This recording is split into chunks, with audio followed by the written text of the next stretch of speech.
बरसों पुरानी लकड़ी की अलमारी के कोने में धूल और पुरानी यादों के बीच एक पीला पड़ा हुआ लिफाफा रखा था। लिफाफे पर लिखा था अनाया के नाम। अनाया ने धीरे से उसे उठाया, जैसे कोई टूटी याद को फिर से छू रही हो। लिफाफा उसके पिता ने लिखा था, पापा, जिन्हें वो सिर्फ 10 साल की उम्र तक ही जान पाई थी। उसके बाद वो चले गए, हमेशा के लिए। आज अनाया भी 22 साल की थी।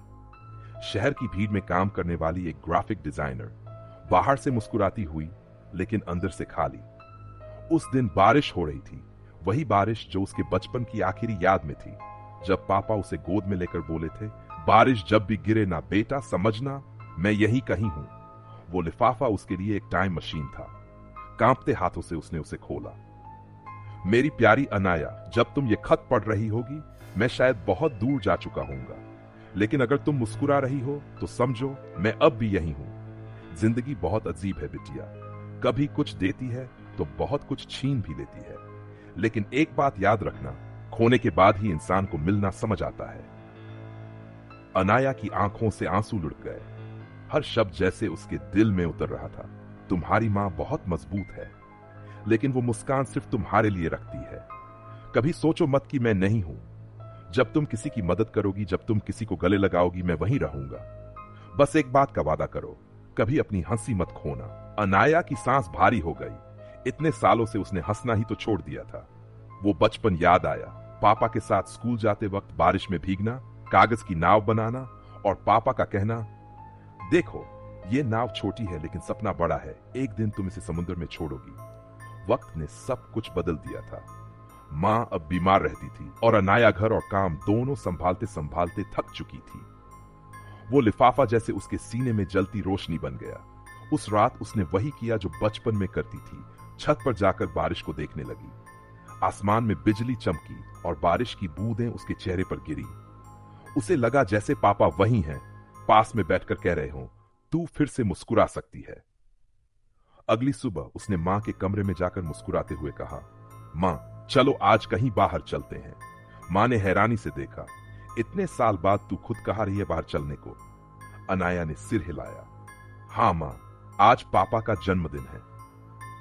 वे दोनों पुराने रेलवे स्टेशन के पास वाले पार्क में गई, जहां पापा अक्सर ले जाते थे। वहीं अनाया ने अपनी डायरी खोली और पापा को जवाब लिखा। पापा के नाम, आपने कहा था ना, जब मैं मुस्कुराऊंगी तो आप पास होंगे। आज मैं मुस्कुरा रही हूं और मुझे यकीन है कि आप यहीं हैं। मुझे अब डर नहीं लगता बारिश से, क्योंकि अब उसमें आपकी हंसी सुनाई देती है। आपने सिखाया था कि जिंदगी हारने के बाद भी जीती जाती है।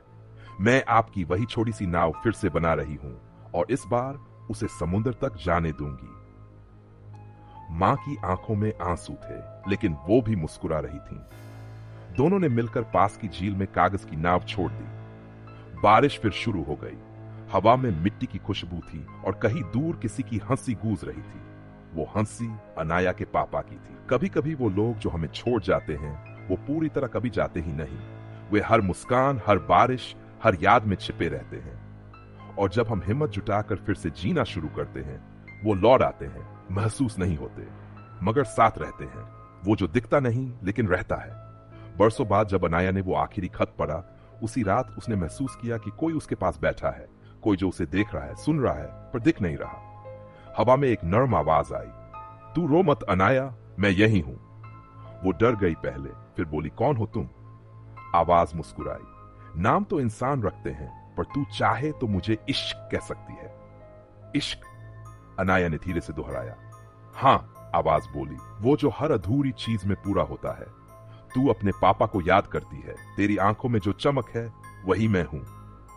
अनाया ने महसूस किया कि उसकी धड़कनें धीरे धीरे शांत हो रही थीं, जैसे किसी ने उसकी आत्मा पर हाथ रख दिया हो। जब भी अनाया अकेली होती, इश्क उससे बातें करता, कभी उसकी हंसी में, कभी बारिश की बूंदों में, कभी उस कागज की नाव की लहरों में। वो कहता, प्यार वो नहीं जो मिलता है, प्यार वो है जो खोने के बाद भी साथ रहता है। एक दिन अनाया ने पूछा, इश्क, क्या तू भी किसी को याद करता है?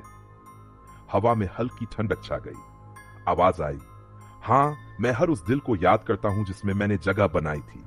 कभी किसी की मां की मुस्कान में था, कभी किसी बेटे की दुआ में, और अब तेरी आंखों में हूं। धीरे धीरे अनाया बदलने लगी। वो अब मुस्कुराने लगी थी, लोगों से बात करने लगी थी। माँ ने कहा, लगता है तेरे पापा सच में लौट आए हैं। अनाया मुस्कुराई, पर जानती थी पापा नहीं लौटे, इश्क आया है। फिर एक शाम जब झील के पास बारिश हो रही थी, अनाया ने वही कागज की नाव दोबारा बनाई। हवा में हल्की सी खुशबू थी, जैसे कोई पास खड़ा हो। इश्क, उसने कहा, आज ये नाव तेरे नाम। आवाज आई, और मैं हमेशा तेरे नाम। कागज की नाव लहरों में दूर चली गई। आसमान में सुनहरी रोशनी थी, और एक पल को अनाया को लगा कि कोई उसके कंधे पर हाथ रखकर बोला, अब तू अधूरी नहीं है। बारिश की हर बूंद में वो आवाज घुल गई, इश्क की आवाज। कभी कभी इश्क कोई इंसान नहीं होता, वो बस एक एहसास होता है जो तब आता है जब हम खुद से फिर से प्यार करना सीखते हैं। वो हमें सिखाता है कि प्यार मरता नहीं, बस रूप बदल लेता है।